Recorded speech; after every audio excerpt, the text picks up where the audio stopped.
who's getting the best deals. And whether you're buying a house or you're buying a farm.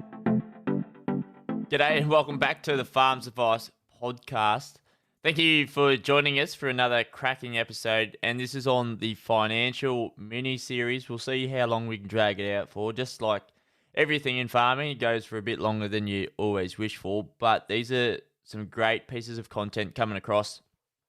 And today is a cracker with Alissa Herman. She's actually started her own finance brokerage, and the way that she sort of came across on the episode, I really like how we can make this engaging sort of content, finding out some loopholes to see what you can do, but just know that both myself and Alissa, we do not know your own circumstances. So make sure you contact your own professionals within your team, your farm advisors.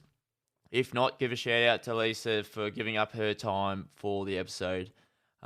We love her for passing on her own expertise, but also for helping you out there that can't always reach the people that you need at the time that you need. So this is why the podcast was started. And this is why I'm editing at 10:30 at night on a Monday for you guys to get this episode on a Tuesday morning.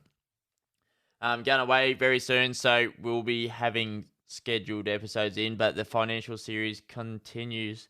Thank you so much.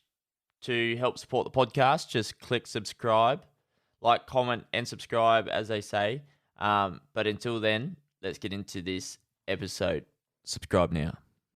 Let's kick it off. Alissa Herman, thank you so much for coming on to the Farms Advice podcast and piecing together this episode and leaning towards financials, helping farmers coming into Christmas time. Bit of a little reminder maybe for what's coming up, and also the approach of what the current climate within Australian agriculture and East Coast drying out, and probably all of Australia a little bit for the lucky ones that haven't quite dried out yet. Welcome to the podcast.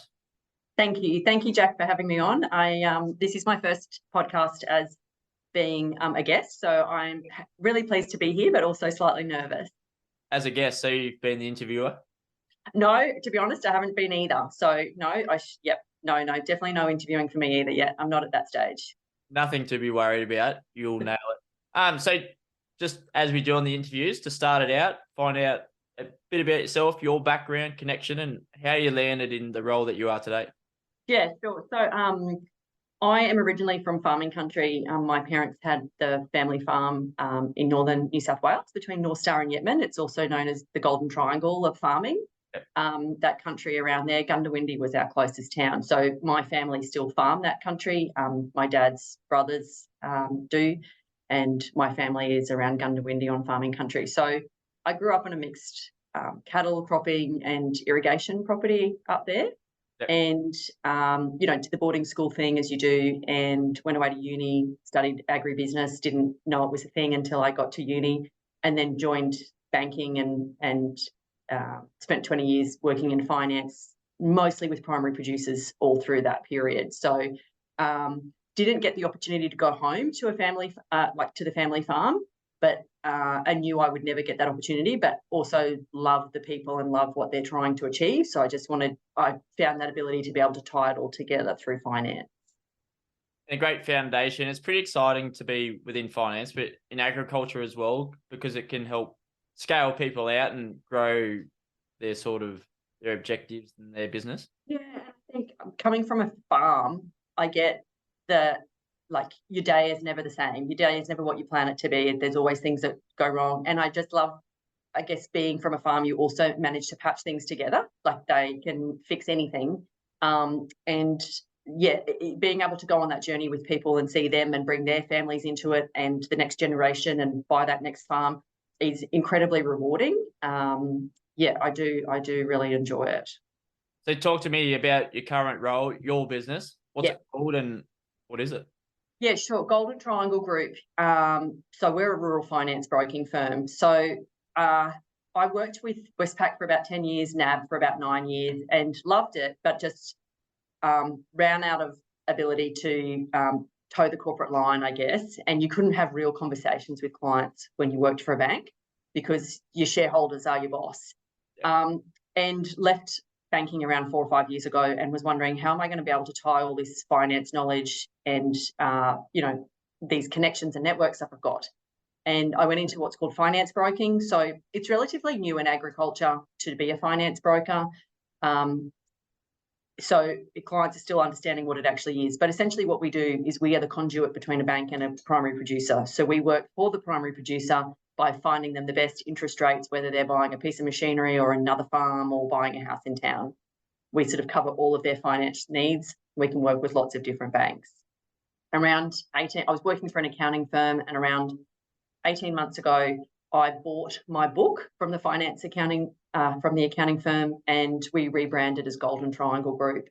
And we're based in Emerald in central Queensland, and we've got clients from southern New South Wales to Western Australia. So distance isn't an issue. It's all done mostly electronically. Obviously, I've just finished with a farming family in the office this morning, but we hold everything on file and just do everything over the phones and emails these days. Golden Triangle Group has 2 offices. We've got one in Emerald and one in Toowoomba, and that's sort of where we are today. We cover a really broad range of industries, irrigated cropping, and we've got some citrus producers, lots of Wagyu producers, beef cattle. So it's been a roller coaster, because now I'm not just an employee, I'm a business owner, and that is a huge difference and a big change. And, you think you know it all until you're given the keys to the kingdom and you realise you don't. So that's where we've come to be now. It's the way of the world, moving online and being able to have your clients in WA. That's pretty cool. And also to see the grand landscape of what Australian agriculture is, from citrus to Wagyu, and to everything in between, what's going on. It's very exciting to sort of play a role within that. When farmers do reach out to you, what are the common questions? Are they're struggling to get the most out of their banks, or they're looking to... A couple of things. They're coming to us because they know that they're really time poor, and often it's probably a little bit stereotypical, but it's a husband and wife in the business, the farming business, and one of them is in charge of doing the bookwork. Generally, there's one person that does all the bookwork and manages all of that, and they potentially know they're not getting the best deal from their bank, but don't have the capacity to take on a project like moving banks or negotiating. They don't know if they're getting a good deal. They're like, my bank says they're going to drop my margin by 10 points. Is that a good deal? And I'm like, well, let's have a look at the whole picture, and then I can give you a really educated outcome. So there is a refinance element to it. Can you negotiate on our behalf? Or, for example, today's one was, we're working with clients on succession planning, and we've just had an opportunity to buy a property to help with that succession planning. One, is this a good opportunity? And it's about talking with all of the family members. Do we think we actually want to do this? Then it's negotiating the purchase, and then it's negotiating with the bank. So there's lots of different stages. We work with accountants and solicitors to sort of bring it all together and sort of be that project manager to get the deal done. I think your question was, what do farmers ask us? And they're asking us, how much can I borrow? How can I grow? They can see their neighbour growing, or they, read about properties being bought, and they think, how can I do that? Because we do have this succession issue coming into it, where the next generation are wanting to come home, or some of the generation are wanting to be bought out. So it's a lot of that is happening at the moment. And then we get the usual, I need to pick up a car in town next week. We're buying it. It's finally arrived. We ordered it 2 years ago. Sort out the finance. We don't have time to do it. Find us the best rate. And we have a whole team that looks after that. So it's a lot of different things, but that's probably the main things. A few short burns and a longer burn there for the succession. Absolutely. So can you actually understand the information needed prior to going to the bank, of how much these farmers, producers can actually look to borrow? Yeah. So we understand all of the requirements from a bank in terms of what they need in order to make an assessment: cash flows, information memorandums, valuations, all of those kinds of things. So that is our job, to put all that together and make sure that we've dotted the I's and crossed the T's. And, we don't put up deals that aren't going to work. That's our job, is to say that's not going to work. The bank's not going to accept that. We do push back. We put some rigor into their cash flows and look at equity positions and that kind of, have those hard discussions, like we need to pay up some principal, or how are we going to get through this tight cash flow period. So with that, is it an ongoing sort of conversation whether you should start paying interest only, or interest and your principal? Is that something that they need to be thinking about, come to you to see what the best options are, especially now going into a bit of a drier time and we could be Yeah, wiping out the market? we are having lots of conversations with people at the moment. Our clients are not sort of set them and forget them, because they are primary producers are always their environment's changing, not just the natural environment, but the market conditions, or there's an opportunity to buy something or do something. So, I have a family that come in, a couple of them that come in every 90 days, and we sit down and redo cash flows. And the cash flow that we did at the start of the year compared to what we did yesterday, is significantly different. Cattle prices have tanked. It's gotten dry. We're going to start feeding. Our interest rate in the last 18 months has nearly tripled. So, we're certainly having at the moment, we're putting a lot of work into cash flows, of updating where are our crisis points? How are we going to manage that? Do we need to get the banks on board early? And where that person that really runs over it and just facilitates the conversation between the business partners, because often we've got a husband and wife, he thinks this, she thinks that. Well, let's put it up on a spreadsheet and let's see what the numbers actually tell us we can actually do here. So there is a lot of that at the moment happening for clients. Going off what you said, like if cash flow drops a fair bit or it increases, what's the difference in the options available there? Are you talking about restricting or like not going out to expand, obviously in a down market? What's the go? So at the moment, if we've got clients that are under some cash flow pressure, which most probably are, well, compared to 2 years ago, it's significantly worse. We're saying to them, okay, let's work out how we can better manage this in terms of, are we paying our interest? Do we need to be paying that quarterly versus half yearly? What is the difference in both rate if we pay more frequently, but also what effect does that have on our cash flow? Some people like to pay more frequently, so it's not such big chunks to have to find in 6 months' time. And some people like, no, we just want to know that we've only got 2 big interest payments a year, and that's when we sell our cattle, or that's when we get our crop proceeds in, and that's when we'll make that payment. Yeah. We've got the option of going to the bank if there's a timing difference. Look, we're selling cattle, but we can't get them booked into the feedlot, into the meatworks until mid-October. We've got an interest payment due in October. Okay, well, let's talk to the bank early about covering us for that, and then having those proceeds come in and providing that clearance source to them. So, at the moment, yesterday we did some cash flows around bull purchases. We had $30,000 a bull pegged in there. They've only spent $6,000 on a bull this season because, obviously as cattle prices have come back, bull prices are also coming back somewhat, not everywhere. So that's having a good effect on our cash flow. So it's just putting all that into the mix and working out what does this look like. And is it as bad as we think, or are we going to be okay? And do we need to offload early? Yep. It's going to get drier from what they're telling us. Do we take the hit now and get rid of those cattle and conserve that grass for down the track? So those are the types of conversations that we have with the customers. There's a bit of give and take with the bank and the relationship sort of created, but always sort of having them on the phone and with yourself and your team allowing producers to do what they do. Out in the paddock or in their own office, and sort of rely on your expertise. I think, like, for the podcast to open up for farmers to rely on quality advisors, have the best advisors in your pocket sort of working for you to get the most out of what you do as well. Yeah, so just for example, just talking about having a quality advisor, we did a deal recently, we put some pricing into a bank and they came back at a rate of 7.44%. And because I have also doing another deal for a different client, very similar amounts, another bank were offering 6.22. So I went back to the bank offering 7.44 and I said, hey, look, I know this is an existing client and we're probably not going to move, but Westpac have just given us this offer for a different bank, for a different client, similar deal. You guys need to sharpen your pencil. And they've come back this afternoon with 70 points difference.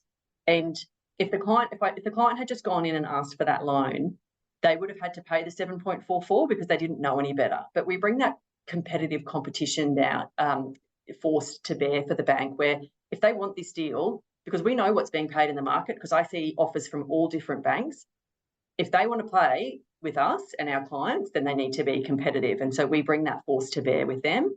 And I have a great relationship with the banks and the bankers. I actively want to do business with them. It's in my best interest to get my clients the best deal, and I take the bank on that journey with us. Yeah, it's quite a unique position, I suppose, taking a peek behind the curtains for the producers and allowing that sort of conversation to fly for them. And that difference, 70 points, could make a lot over the loan as well. Oh, it's massive. And the dollar, even if the dollar value isn't huge because the loan's not huge, it's the principle of it. It's come on, these are existing clients. You need to do better. You should be offering them the best rate the first go. I shouldn't have to come back. So yeah, it's having someone in your corner that can fight that fight for you when you need them to, but also have that real conversation with you about this deal's no good. They're not going to say yes, or you might have to pay for some valuations up front. Because it will get us a better interest rate down the track, or it means we won't need a stock mortgage. So there's that we're sort of on both sides to it, but we're certainly in the producer's corner. Like, we work for them. That is our mandate, and we're regulated by the government to do that. Absolutely. I've got a few questions running through my mind at the moment. With like loyalty within Australian agriculture to our suppliers, to our banks, to our accountants, is usually quite high, I'd imagine, compared to different industries. How have you sort of seen that? Like, it's great to be loyal, but to a point where you may be not getting the best sort of rate, but you just sort of find it a bit easier to, just stay with them rather than going through this whole process. Yeah, how have you found that? Jack, there is certainly a loyalty tax. So, and I did a Money Monday. I do an episode every Monday on social media. It goes for 2 minutes, and I did one on who's getting the best deals. And whether you're buying a house or you're buying a farm, if you are a new client to a bank, and it doesn't matter what bank it is, they are offering the best rates to new clients, hands down. And I often see this with home loans. People say, I've been with CBA for 5 years and they're offering the new bloke a better rate than me. I'm like, of course they are. That you're not going to move. It's too hard. They know that there's this period where it's too exhausting for you to move, you're too busy, and so they will always allow your rate to creep up. So often that there is that loyalty tax, and that's what you're right, we are in agriculture, we are very loyal. And I've got clients when I worked at Westpac that were some of the first clients that Westpac ever had in this country, and they are rusted on and they're never going to move. But there are those, I guess, next generation of farmers that are saying, hang on, we have to pay a lot for this land. I need to save every dollar I can, and therefore I'm willing to move banks. I don't move my clients' banks all the time. Like, once they've moved banks once with us, they generally don't have to move again, because we do an annual review. The bank does an annual review on our clients, and we do an annual review on the bank. Okay, what's the best rate you can give us? Last year, you gave us a 1% margin. If the client's, assets have increased, they've paid back some debt, is 1% still the best you can do? Because I know the bank down the street would probably do 0.9. So let's have a talk about that. So we don't move frequently. We just put the pressure on once we have moved to make sure that those margins stay low. And banks are always, every bank has a different fee structure. There's line fees, there's unused limit fees, there's annual fees, monthly fees, there's margin. And so we take all that confusion out and we work out apples versus apples, what it's actually going to cost you over the term of the loan or the year, so that you can actually make an informed decision about what is cheaper. And cheaper isn't always the best. There will be banks that will be like, I'm going to charge you more, but I'm going to give you more. They might have less reviews, they might have less fees, they might have a longer interest-only period. They might give us more money than what another bank will. So it isn't all about interest rate, but interest rate does play a large part in it. And the newest clients are always getting the best rates. Well, yeah, it's a little bit like employees. Like, if a colleague moves jobs, you're more likely to get 15%. This is a chart I saw the other day. In 3 years of one person not moving jobs, they went up with the index of 3%, and then the other person got like a 45% raise with 15% each. Job they sort of kept, not advertising for people in ag to swap your job every year. But it's quite similar to what that is, and getting the most out of it. You always see new clients only on like your phone plans to the banks, savings account, and everything. And then that's a bit of a kick in the leg for anyone that's existing. Yeah. So it's just about having someone on your team to do that heavy lifting for you, so that those rates over the course of 5 years are still competitive. You mentioned before about cash flows, checking them in 90 days. Is that like recommended time frame, you think, to rehash on that? Yeah, look, I love a cash flow. So look, I actually have my own personal business cash flow on my computer the whole time because deals come in and out of my pipeline and things change. I don't recommend that primary producers do that. I love an end of month check-in. Are we where we thought we were going to be? And what does the season look like for the next 12 months? 90 days is so clear to me because you're pretty sure what you've got in the paddock, you're probably going to get in. You know, that's generally not too far out because a lot of primary producers say to me, Alissa, I don't know what's going to happen in 12 months. I don't want to commit to a cash flow and it doesn't come off and then I'm in trouble. And I say, yes, but the bank wants to see a 12-month cash flow on our best guess. But what's really critical to me is the next 90 to sort of 180 days. So we've got some idea of what this actually looks like because so many primary producers are just like, yep, no, it's in my head. I've got this. But as banks become more sophisticated and lenders, they're lending more and more money to buy properties, they need a cash flow because the historical data doesn't show that you can afford to buy the next place. They need a cash flow to say, yes, if everything goes roughly to plan, based on averages, we should be right to be able to pay this debt off over the course of X amount of years. So it's quite seasonal within agriculture, obviously. And getting that 12 months sort of gets the average across that. And that's what the banks are looking for to what they can actually do across the whole year. Yeah. Yeah. That's what, and they like to do it on financial years because your financials are on financial years. So they like to be able to marry those up. And I always say to a client, when we're doing the cash flow, we have a look at what your financials also say. Because if you tell me you're only going to spend $30,000 on, I don't know, fodder, and the last 4 years you've spent $80,000 every year, well, what's going to happen to bring that down to 30? So let's try and make the cash flow as realistic as possible because you're only kidding yourself if you haven't got, the right information in there. Yeah, and playing it a bit conservative as well, but budgeting wise, probably. You've got to be careful with being too conservative. So primary producers are very conservative by nature. So they put in what they expect, what they should get, and then they knock it back. And if you keep knocking it back, the bank also knocks it back. They do some stress testing on it. So you just got to be mindful that there's a fine balance there between, maybe take a 5-year average of what you've got per kilo or per bale, that kind of thing, rather than just being, have some level of science behind it, rather than just being really conservative, because then the bank comes along and puts their ruler over it and then says, no, you can't borrow it. And you think, well, why not? My neighbour is. And that's probably because he's not being as tough on his cash flow. Beautiful. And like as a farmer, I got this question off your website actually. As a farmer with like aggressive growth goals, what will you be looking at as like probably a younger couple or younger individual looking to get into the game or even expand? Yeah. So if you're not marrying into it or inheriting the farm and the debt that goes with that, no one should assume that when you inherit a farm that you don't get the debt that goes with it. That's intergenerational. But what I would say is that if you're coming from the industry outside or you want to get in and don't have that leg in already, then you need to have strong off-farm income, because a bank wants to have something that they can hang their hat on, because we all know that farming is an up and down game. And you need to have decent equity. Equity means how much you own of the business. The more you own and the less the bank own, the more that they're going to give you. So there's around a benchmark of somewhere around 55% that banks don't really like to go under. So you own 55, they own 45.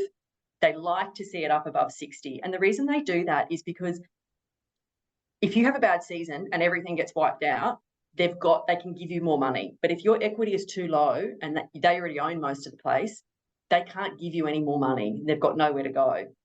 So that's what you need to have, is you need to have some equity. And so I say to people, that's really important. So having a relatively low debt or, more lowly leveraged.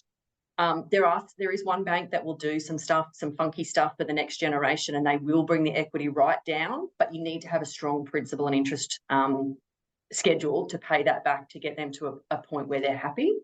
And that's what having that off-farm income allows for, is that it's consistent, it's not going away, whether that's a miner's wage or you work in town as a teacher, doesn't matter.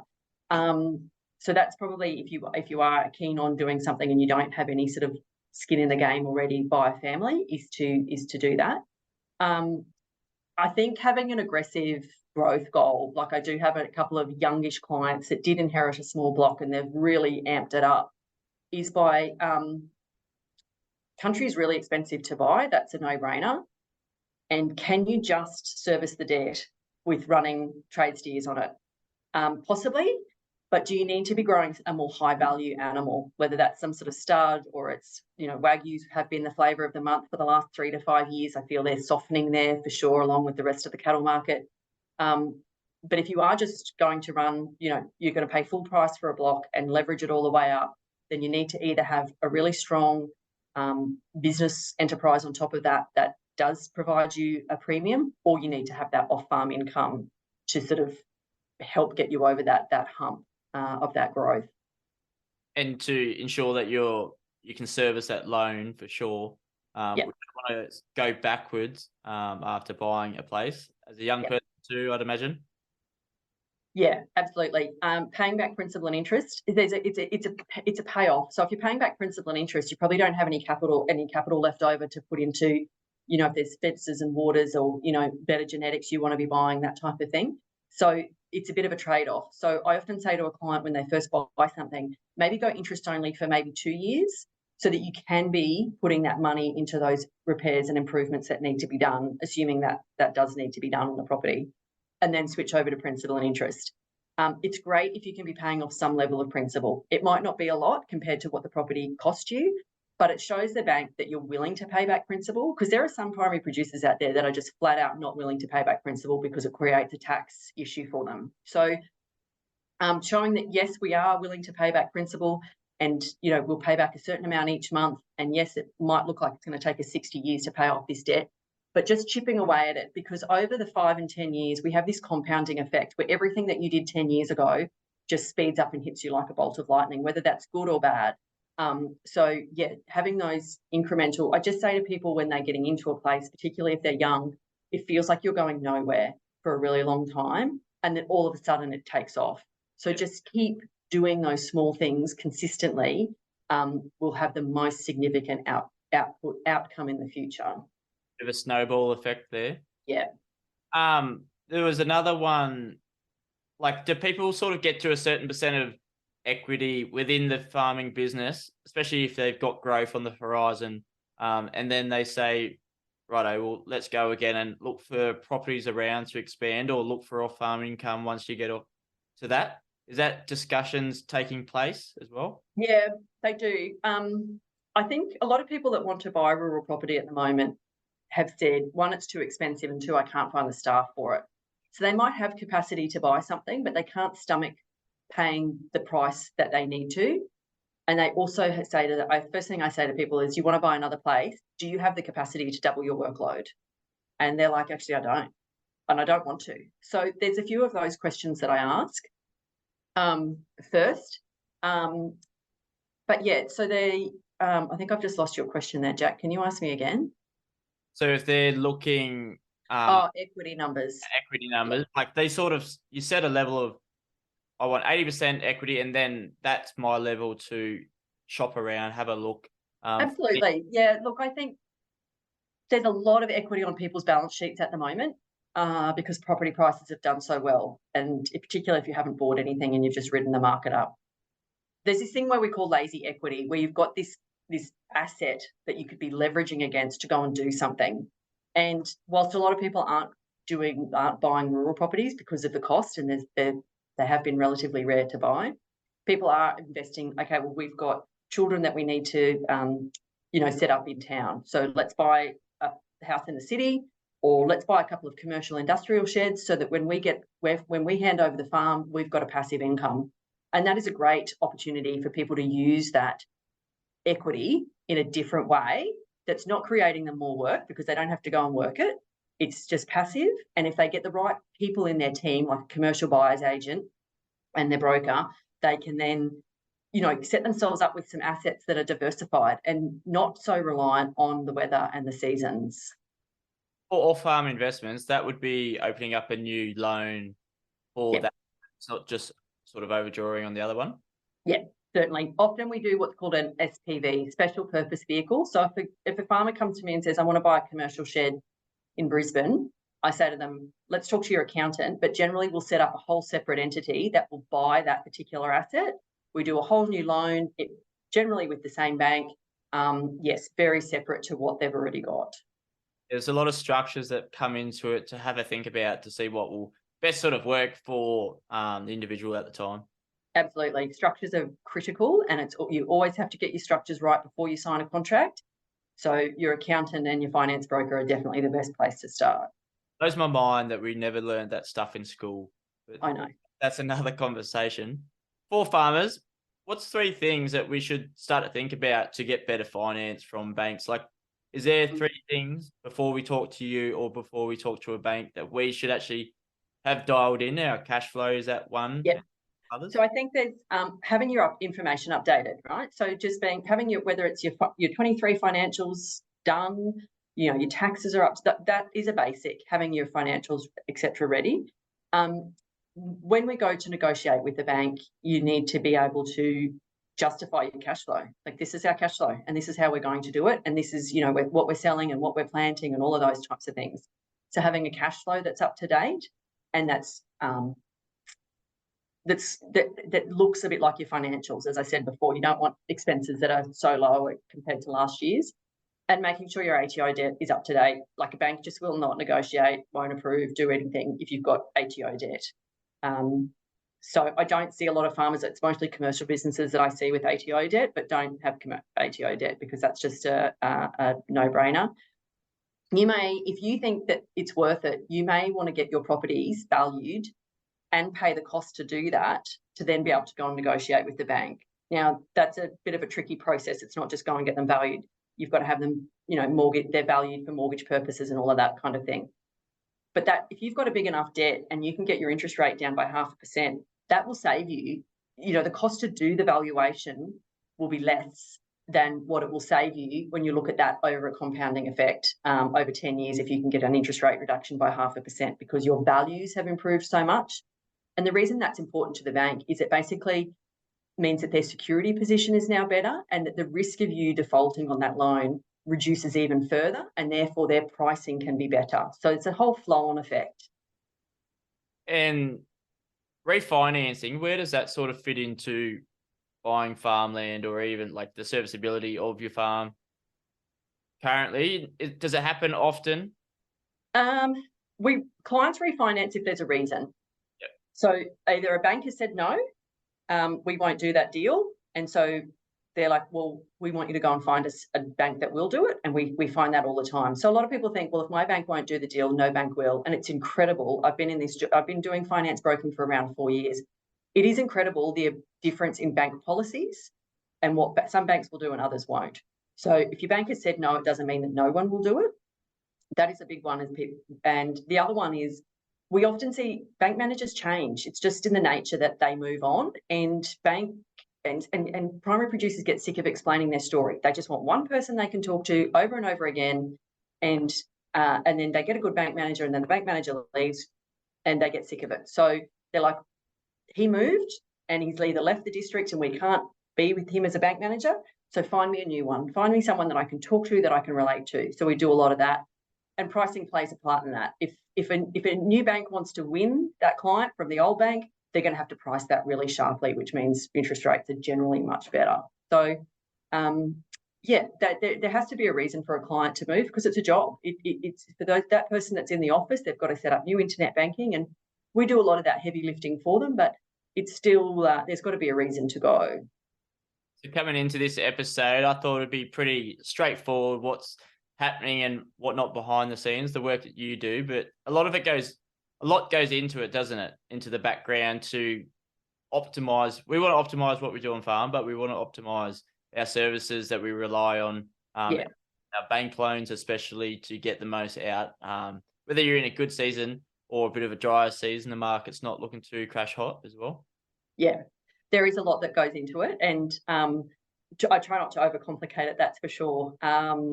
But yeah, it's a lot of fun for me, and it isn't for other people, which is a bit mind blowing. I'm like, oh, you don't enjoy this, and so that's why we've got a great team that we kind of just we know what we're doing, we know how to get it done, but we also recognise that this is not for everybody, and they would prefer to listen to nails down a blackboard than sit down and do a cash flow. So, there's that juggle as well. I think I know which one I'd rather hate. Yeah, I know.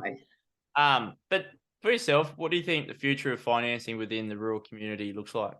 That's a really good question.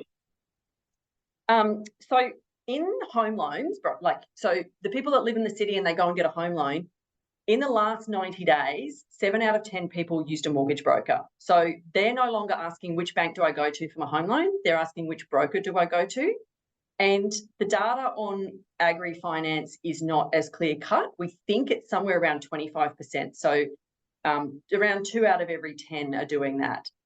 And so we see that there's a massive opportunity there, or a massive change coming for primary producers, that they're going to be asking which broker do I go to, not which bank.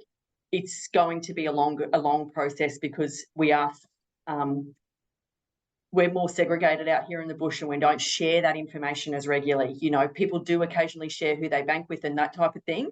But to go and do something new, like go to a broker, is going to be different for a lot of people, and they're still learning, how do we get paid and how does this work? And the fact that they don't get an invoice from me, I actually get paid by the bank. So my clients don't get an invoice from me they don't understand that. So that is a very new thing. And I think that the use of rural finance brokers will become more prevalent in the rural communities. And I think people will have banks, more than one bank. In the past, we've only ever, my dad, he still banks with the same bank for a long time, done that. But as new people come into the industry, they're like, I'm okay. I'm going to have my equipment loans over here at Bank of Queensland, and I'm going to have something over here at Westpac, and I'm going to have my farm debt over here at the Commonwealth Bank. And they're okay with that. They want to have more than one bank involved, because if this bank says no, we can go over here and we can have more than one relationship. So that's what I think the future of rural finance looks like. I was thinking this with my brother the other day. Being successful, or within the financing game, does it need to look sort of messy to know that you're getting ahead, to utilizing different banks, different structures like that? Not everything's just straight down the line. Look, we've got clients that are set up in a partnership, and it's just mum and dad, and it's partnership with all their properties are bought that way. It's all done that way. And that's fine, and that's easy. I guess as we get more sophisticated and we get more people in the business, and we've got asset protection issues and partnerships that may not last the distance, then we start to see things like family trusts and companies and all these different entities, and we've got different banks. And yes, so it does look a little bit messy, for want of a better word. From a primary producer's point of view, I guess from our point of view, we have on our files, we've got the organisational chart, we've got everything where all the loans are. So to us, it all flows for us. Yeah. For the future of financing and how that will sort of play out, and anyone looking to reach out to yourself as a finance brokerage, yes, do so. What's the best way to get in touch with you? If you want to know more about what we do, we are on, I'm pretty prolific on social media. So we do a Money Monday every Monday, which just gives us a 2-minute update on what's happening in the market. So that's Golden Triangle Agribusiness. You'll find us there. We've got a website, goldentriangleag.com.au. Just Google Golden Triangle and you'll find us. I think we'll be the first thing that pops up. So yeah, we are everywhere because we want our clients to know and trust us before they come to us, and they understand what it is we do. And how we might be able to help them. So yeah, social media is a great way to start to get to know us. And on our website, we also have a page where you can just book in for a quick discovery call. It just takes 15 minutes. It's free. A lot of people just book in and say, this is where we're at. Can you offer any value? And I sort of always try and give someone one tip or one strategy to be able to walk away with, that they could perhaps look at something through a new lens to maybe make some changes that will improve their business. And before you go, what would be one piece of farms advice you'd like people to take away from this podcast? Don't bury your head in the sand. If finance doesn't have to be hard, but I know that it's not everyone's cup of tea. So bring someone in that will do that for you, that takes over that role. Obviously does it with your guidance, your approval, but can be that person in your business. Because they can make a huge difference, and they can actually be the person that helps you get through that overwhelm and anxiety, and you realise it's actually not that bad. It's having someone else on your team. Yeah, bit of eyes up footy and not looking at the ground sort of type scenario. Yep, spot on. Beautiful. Well, Alissa, thank you so much for coming on for this sort of financial series we're piecing together. I thought there's been a lot of reach out to get more financial episodes on, so I hope this suffices people listening in. And you're the first brokerage I've had on the podcast, and a great way to sort of get into it and offer more content to those that are rural and they can't always hear what their neighbours doing, or not always neighbours want to speak about what or who they bank with. So it's pretty important to get this content out there. Jack, thanks so much for having me on. As my first podcast, this was pretty good. So thank you. I really appreciate it. Hopefully this episode allows you to look at different ways of doing things. If you're looking to scale out, you're looking to buy a farm, succession, how that plays a role in your financing, the different structures and how that can work. These are really good eye-openers for you to take these discussion points to the family board if you've got one, or to the family table before you go and talk to your advisors to get the most out of your farm, but out of your life as well, so that we can have that special sort of time back in our pockets for us, and one day you can actually get that holiday you've always wanted. That is what the podcast is all about. The late nights to get this show on the road. So make sure you're supporting us by subscribing to the podcast. And if you like this episode, make sure you share it with a mate and or your family that will get something out of this. You never know what people do know until you pass it on, and they may even thank you for it. So I'm thanking you. Thanks for coming on and listening to the Farms Wise podcast. Until then, see you next Tuesday.